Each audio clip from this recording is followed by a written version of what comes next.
নবী মোহাম্মদকে আমি সাইকোপ্যাথ মনে করি। কি এটা শুনে চমকে যাচ্ছেন? হ্যাঁ, নবী মোহাম্মদের কর্মকাণ্ডের জন্যই তাকে আমি সাইকোপ্যাথ মনে করি। কারণ সে নিজে যা করতো অন্যকে তা করতে দিত না। কয়েকটা ঘটনা আপনাদের সাথে শেয়ার করলে বুঝতে পারবেন। যেরকম নবী মোহাম্মদ নিজে শিশু বিবাহ করছিল, 6 বছর বয়সী শিশু আয়েশাকে। কিন্তু সে নিজের ক্ষেত্রে তার মেয়ে ফাতেমাকে কিন্তু বাল্যবিবাহ দেয় নাই। হযরত উমর একবার বিয়ের প্রস্তাব নিয়ে আসছিল নবী মোহাম্মদের কাছে, মানে ফাতেমাকে বিয়ে করবে তার মেয়েকে। নবী মোহাম্মদ তখন বলছে, আমার মেয়ে ছোট, বিয়ে দেওয়া যাবে না। অবশ্য নবীর মেয়ে ফাতেমার বয়স তখন ছিল 15 থেকে 16 বছর। চিন্তা করে দেখেন, সে নিজে ঠিকই শিশু বিবাহ করছে, কিন্তু তার মেয়েকে সে বাল্যবিবাহ দেয় নাই। মানে সে নিজের বুঝটা খুব ভালো বুঝতো।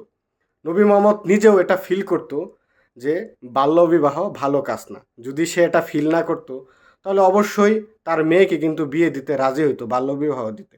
কারণ সব বাবা মাই চায় তার সন্তানের মঙ্গল, সবচেয়ে ভালো জিনিসটা দিতে। তাহলে নবী মোহাম্মদ তো বাল্যবিবাহকে ভালো কাজ মনে করতো না।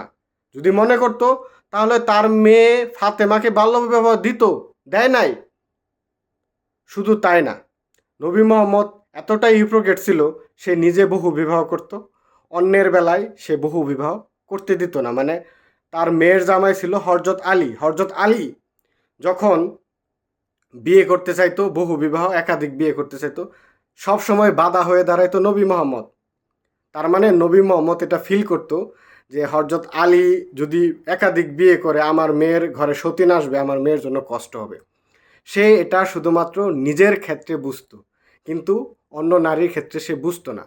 মানে এই আচরণটা সাইকোপ্যাথ ছাড়া আর কিছু হইতে পারে বলেন?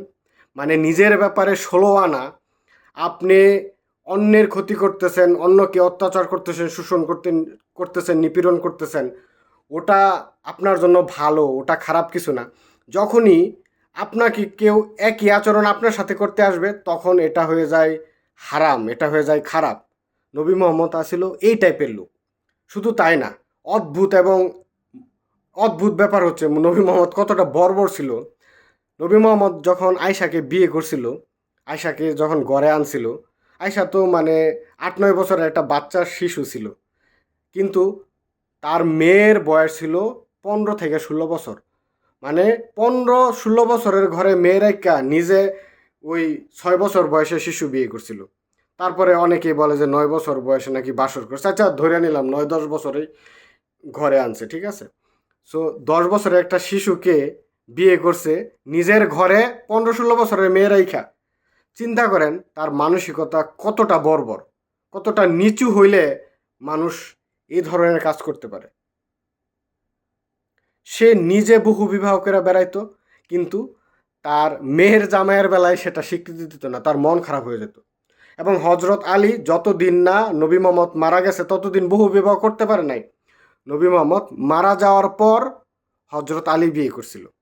এবং মুমিনরা এটা নিয়ে একটা কুযুক্তি দেয় যে হযরত আলী যেই বিয়ের প্রস্তাব নিয়ে আসছিল একাধিক বিয়ের, ওই মেয়েটা নাকি ভালো ছিল না, এই জন্য নবী মোহাম্মদ বিয়ের অনুমতি দেয় নাই। ঠিক আছে, তাহলে অন্য মেয়েকে তো খুঁজতে পারতো, ঠিক না? মানুষ তো একটা পাত্রী দেখে বিয়ে করে না, অনেকগুলা পাত্রী দেখে বিয়ে করে। তাহলে নবী মোহাম্মদের কাছে হযরত আলী একাধিক বিয়ে করার জন্য যে পাত্রীকে নিয়ে আসছিল, ওটা খারাপ মানলাম, তাহলে নবী মোহাম্মদ তো অন্য আরেকজনকে খুঁজে দিতে পারতো তার মেয়ের জামাইয়ের জন্য। সেটা সে করে নাই।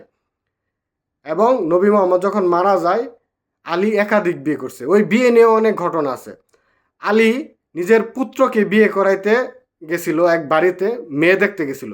সেখানে তার নিজের পুলারে বিয়ে করাইতে যায়, ওখানে তার নিজের মেয়ে পছন্দ হয়ে গেছে। অর্থাৎ আমার বাপে আমার সাথে করে নিয়ে গেছে, আমার বিয়ে করাইবো ওই বাড়িতেই। মানে আমি যারে বিয়ে করবো, মানে আমার বউয়ের বোনকে সে পছন্দ করে ফেলাইছে। ব্যাপারটা এরকম। মানে আমি এবং আমার বাবা দুইজন দুই বোনকে বিয়ে করছি, একই শ্বশুর। চিন্তা করে দেখেন, মানে তাদের চিন্তা ভাবনা, কর্মকাণ্ড কতটা জঘন্য, ঘিনঘিনা ব্যাপার ছিল।